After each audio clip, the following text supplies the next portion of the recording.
गरीब है। और राम भक्त कौन?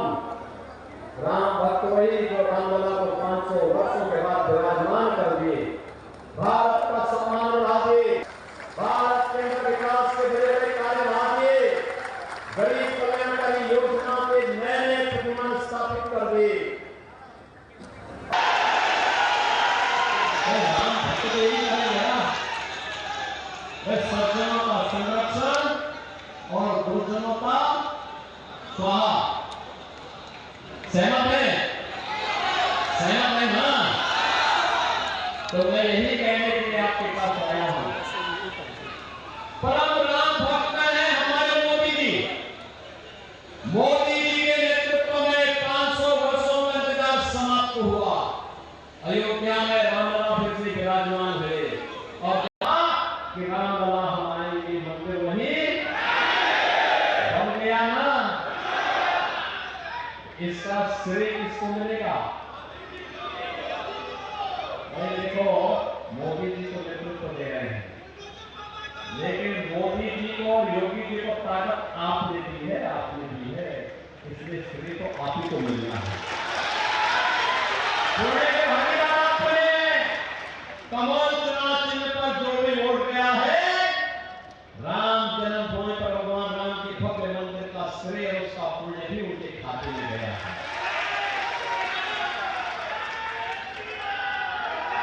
भारत का सम्मान किस कदर बढ़ा है? आज दुनिया भारत को सम्मान की निगाहों से देखती है।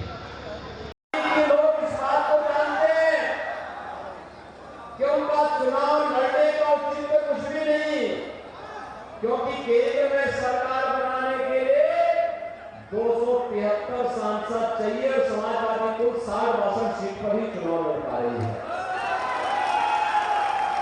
पूछते कि भाजपा 400 पार कैसे है? जो राम को लाए हैं, चंदौली भी यही मानता है ना? मानता है क्या? हाथ उठा करके बोला करो, है ना? मानता है ना? और इसीलिए जनता जनार्दन में जवाब देती है कि राम भक्ति ही राज करेगा, सिंहासन पर। और समाजवादी ठहरे रामद्रोही। बेटे को रामद्रोही है। आप बताओ, राम भक्तों को गोली चलाई थी कि नहीं चलाई थी? और राम जन्मभूमि और काशी में संकट मोचन मंदिर गर्मी में भी पूरे देश की आवाज के साथ अपने आप को जोड़ने के लिए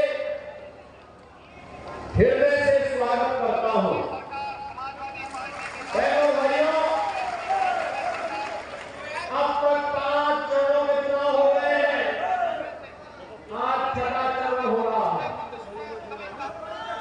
और आज 6वें चरण में देश के अंदर लोगों के करने की बात है, एक ही भंगिमा है, एक स्वर है और एक ही नारा गूंज रहा है और वह नारा है फिर एक बार, फिर एक बार और अब की बार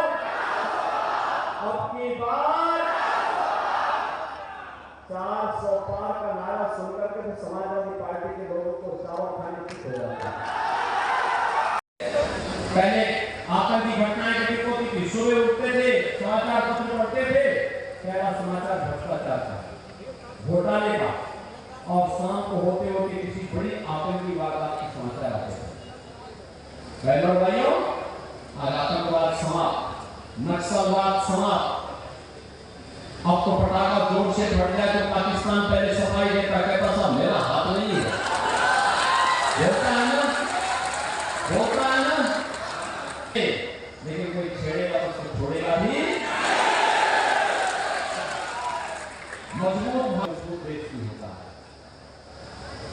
और भारत रेल अब मीटर देश से चुप चुप चलने वाली ट्रेन नहीं है, अब तो बुलेट की स्पीड के साथ चलने वाली ट्रेन मोदी जी ने देशवासियों को दी है।